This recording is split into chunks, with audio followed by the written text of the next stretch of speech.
After returning from a week-long international trip, I was surprised when my mother-in-law, Julie, called me sounding excited. She mentioned something about a $100,000 windfall we had apparently saved. Confused, I tried to remember any recent time I had saved such a sum. As a freelance jewelry designer, I do have a savings account for emergencies, but I don't keep large amounts of cash around, and my bank card was with me the entire trip. Normally, no one else has access to withdraw such a large amount from my account. Julie said, "He gave it to me, so I took it from the sideboard drawer. You guys are doing well, so it's fine." Her words left me bewildered. Before I could ask more questions, she quickly thanked me and hinted at counting on me for future financial help, before hanging up. I was left puzzled about the missing $100,000 until Larry, my husband, came home and explained the misunderstanding. A month later, Julie bombarded me with numerous calls. At first, I ignored them, but the constant ringing eventually made me answer. Seeing over 50 missed calls on my phone was alarming. When I picked up, Julie's loud voice filled the room, accusing me of ignoring her. Her tone suggested she felt wronged, but to me, it was just the result of her assumptions. My life as Olivia, a 37-year-old busy freelance jewelry designer wanting children, but overwhelmed by work, is shared with my equally busy husband, Larry. He used to have a corporate job, but now helps me manage my growing design business. Early in our marriage, my design jobs were rare, and we largely depended on Larry's steady income. Now, as my business flourishes, our roles and responsibilities have changed, but so have our challenges, like dealing with unexpected family misunderstandings about money. As I neared 34, my career as a jewelry designer was taking off, and I needed to organize my busy schedule better. Seeing the demands of my business grow, my husband, Larry, who was doing well at his company and about to get a promotion, made a bold choice. He quit his job to join me, using his management skills to help our business. Together, we got contracts with big international brands, improving both our work and personal lives. But with success came new challenges, especially with Larry's mom, Julie. She lived alone and saw our lives as luxurious, often asking us for money. "You always seem to be living so lavishly. I'm jealous," she would say. My job required me to attend product launches and dinners with executives, which Julie saw as fun outings. Her requests for money became more personal over time. "I'm going to throw a party for my friends soon. Can you give me some money for it?" she asked once.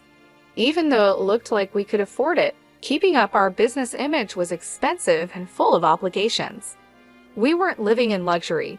These were necessary parts of our work. Julie, full of envy and sarcasm, didn't understand our expenses.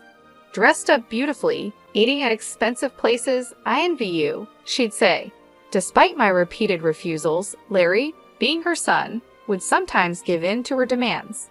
If giving her a little money keeps her quiet, then it's worth it, he'd argue, finding it easier to appease her than have our work disrupted. But Julie's demands only grew. Recently, she wanted a new dress for an upcoming gathering. Just the other day, Julie came over and pestered Larry. "Wouldn't a 3-piece suit work? We've been asked to buy clothes before," she said. There might be cheaper options, but what Julie wants is certainly not cheap.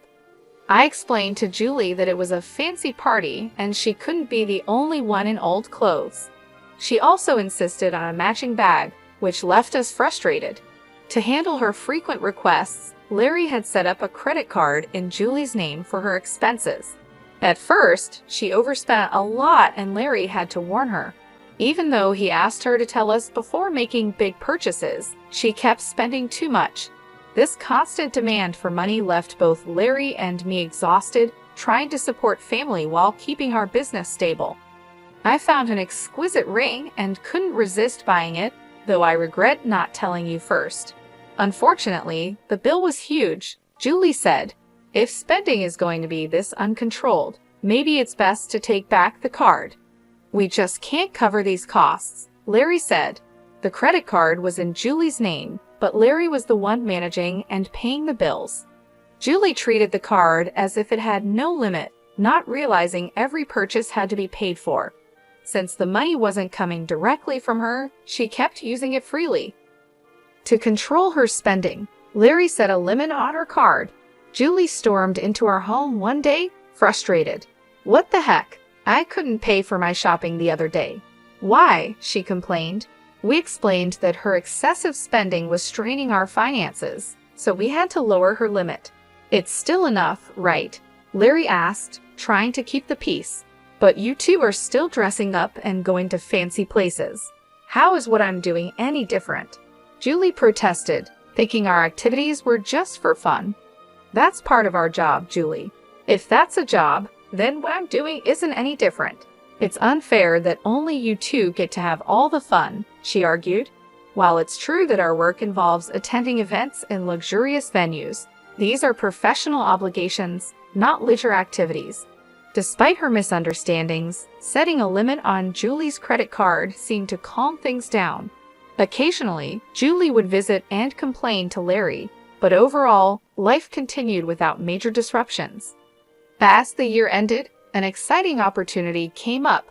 A foreign brand manufacturer approached me with a proposal to expand our business by moving overseas. This prospect thrilled me as it could elevate me to the ranks of top-tier designers. Larry, ever supported as my manager, was all for it. "It's a chance we have to take," he affirmed. However, the idea of moving abroad brought a new concern. Julie. Given her past behavior, it was a real worry that she might insist on joining us overseas. The thought of living internationally was exciting, but dealing with Julie's demands in a new country was daunting. When we told Julie about our plans to move overseas for work that weekend, she reacted as we expected. "I want to come too," she declared, assuming our move would be a long vacation. Larry tried to explain, "We're going there for work. It won't be as leisurely as you think." But Julie was skeptical. "You're trying to trick me. You're planning to live even more lavishly there without me watching," she accused. "We're not moving there permanently.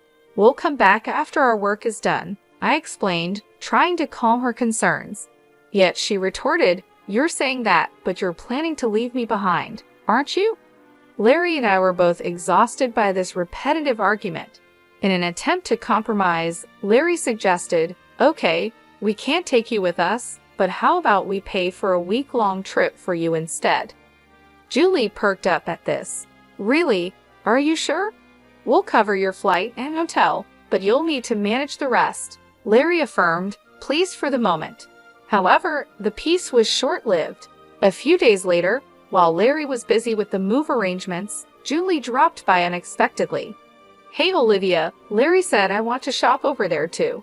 Can you give me some money?" she asked. "What about the card that Larry gave you?" I inquired, knowing she had a designated credit card for such expenses. Julie's face fell. "That's the thing. Larry finally took it away from me the other day," she admitted. It seemed she had been reprimanded for overspending, and anticipating the challenges of managing finances with different currency rates overseas, Larry had confiscated the card. "I don't have that kind of money on hand either. I can't give you money without Larry's approval." "Can you ask him?" I suggested, knowing full well Larry's stance. "It's no use asking him. That's why I'm asking you," she pressed, raising her voice in frustration. Julie did end up going on a 15-day trip abroad, which I assumed Larry managed to fund somehow. Upon her return, she called me, brimming with excitement. "I'm back, and it was so fun." She shared tales of her sightseeing and dining adventures, though I hadn't asked. "And I overbought souvenirs and couldn't fit them in my suitcase, so I had them shipped here. Can't wait for them to arrive," she exclaimed. "That's nice," I replied, trying to keep my tone neutral despite feeling a bit overwhelmed. "Thanks to the money you saved up, I had a blast," she exclaimed. "Saved up money?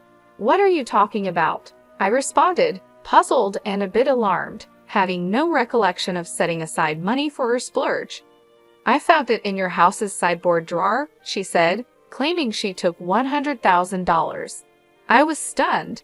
Why would such a large amount of cash be stashed away at home? especially not in a drawer where anyone could find it. Confused, I confronted her.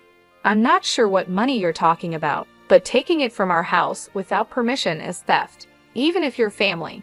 Do you understand that? Julie's response was unsettlingly casual. That's why I'm telling you now. I used it. Consider it a post-factum report, she declared unapologetically. I have no idea about this money, but if you took it and used it without telling anyone, that's a crime. And if it was something Larry had set aside for an important transaction, it's even more serious, I explained, trying to make sense of the situation. Despite this, there hadn't been any noticeable disruptions in our business finances during her trip. You two live so extravagantly, so why can't I have a little of that? Think of it as doing a favor for your parent. It's not a big deal, right? She rationalized, showing a sense of entitlement that was hard to comprehend. It's one thing to ask for help from your son and his wife, but this is not how you should behave after taking someone else's money, I replied, still in disbelief. I'm glad you enjoyed your trip, but I'll have to discuss this with Larry when he returns. Larry will understand. After all, I'm his only mother, and $100,000 isn't much to him, she assumed. All right, I'll pass the message along, I said, astounded by her lack of awareness. Later that evening, when Larry came home, he looked troubled. Olivia, do you know about the money I left in the drawer? He asked urgently. 20 days ago, I withdrew it from my bank account, and now it's gone. Keeping such a large sum in a drawer, didn't you think it was careless? He questioned. I needed cash immediately for an urgent payment. Do you know anything about it? It suddenly clicked. Julie's earlier call thanking me for the $100,000 and mentioning how much fun she had made sense now. It was Larry's money meant for a crucial purpose. Larry, today Julie called, thanking us for the $100,000 and saying she had a blast with it. I explained. I didn't understand what she meant until now. I explained, piecing everything together. So it was Larry's money, but what was such a large amount meant for? I asked. Hey, if it wasn't for a business payment, we've been doing bank transfers for a long time, right? Why cash all of a sudden? I questioned, trying to understand the whole situation and deal with the consequences of Julie's actions. I knew it was Larry's money that had disappeared, but I didn't know the full story. Julie had taken the money without telling us, and I needed to understand why. I asked Larry, puzzled by the situation. Larry began to explain.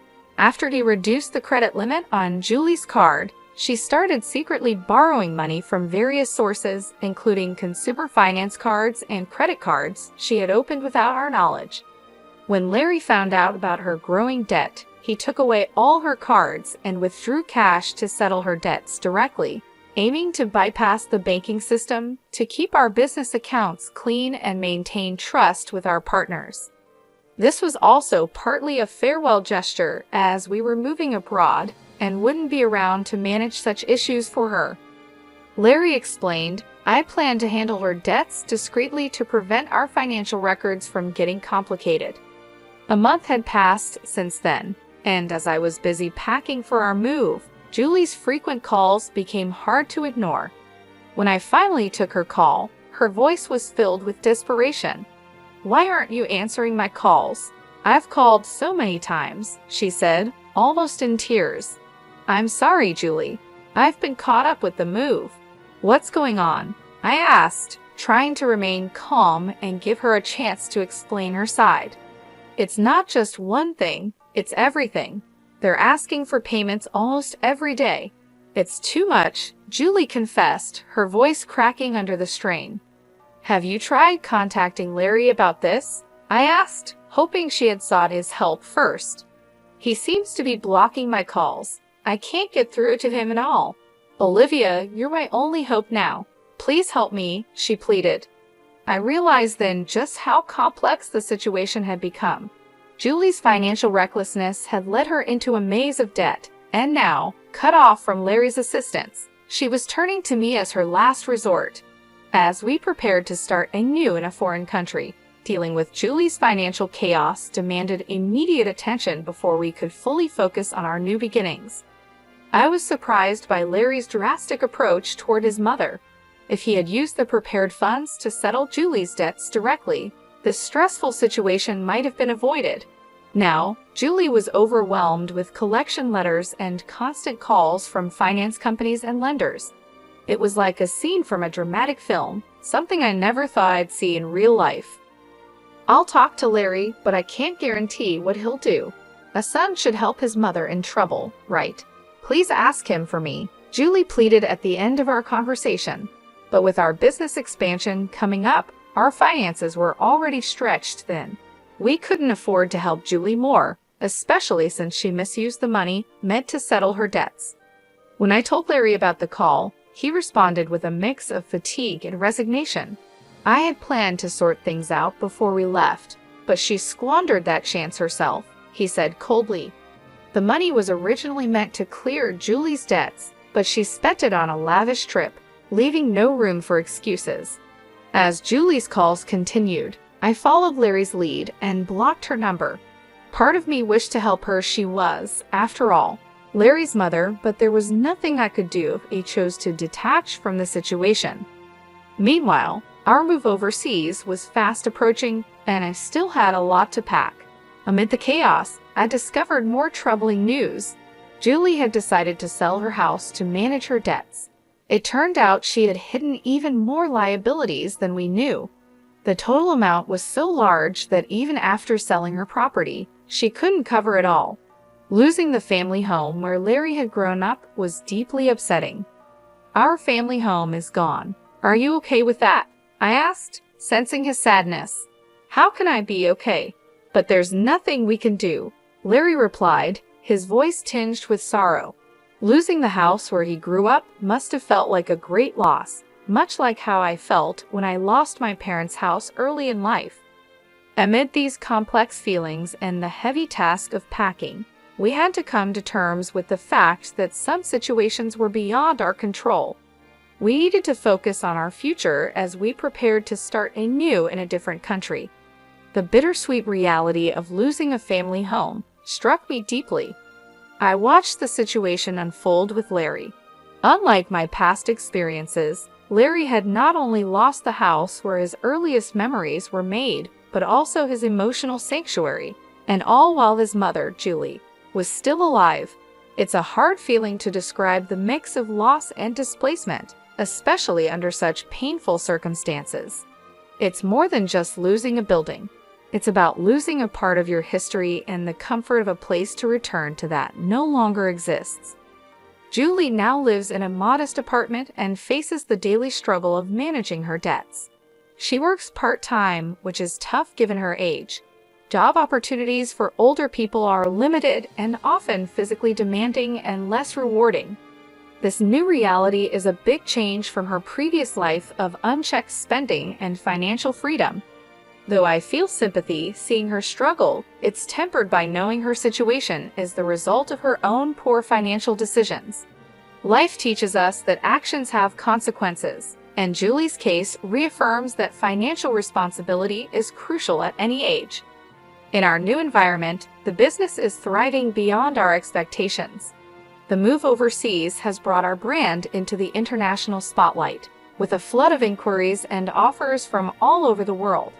Every new email and call brings potential for growth and collaboration, which is exciting but also very demanding.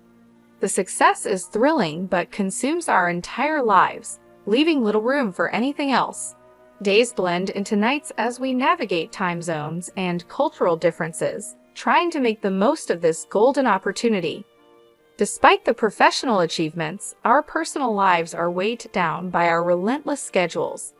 The dream of expanding our family seems more like a distant vision, something we hope to revisit when the immediate demands lessen. Larry, who handles everything from logistics to client management, feels the strain deeply. As partners in both life and business, we often ponder our future and priorities, wondering how we can balance our professional goals with our personal desires. I look out of our apartment window, taking in the vast landscape. The neon lights blur into the night, mirroring the blur of our daily lives. This view, filled with promise and anonymity, is a sharp contrast to the familiar streets we once knew. This city, vibrant and relentless, is now our home. However, it starkly contrasts with the quiet, steady life we left behind. Our new life is exciting but also daunting. It's filled with endless tasks and decisions that challenge us at every turn. Navigating this new chapter, I often think about Julie's situation and the broader implications of our family and financial decisions. It's a continuous learning curve, understanding how deeply our choices are intertwined with our lives. Each decision, each sacrifice, and each success shapes not just our immediate circumstances, but also the legacy we leave behind. This view is full of promise and anonymity, a big change from the familiar streets we once knew. This city, vibrant and relentless, is now our home, but it is very different from the quiet. Our new life is exciting but also challenging, with endless tasks and decisions at every turn. As we navigate this new chapter, I often think about Julie's situation and how our family and money choices affect everything. We keep learning how our choices are deeply connected to our lives. As we build this new phase of our life, we try to balance achieving success and maintaining the relationships that define us beyond our business achievements.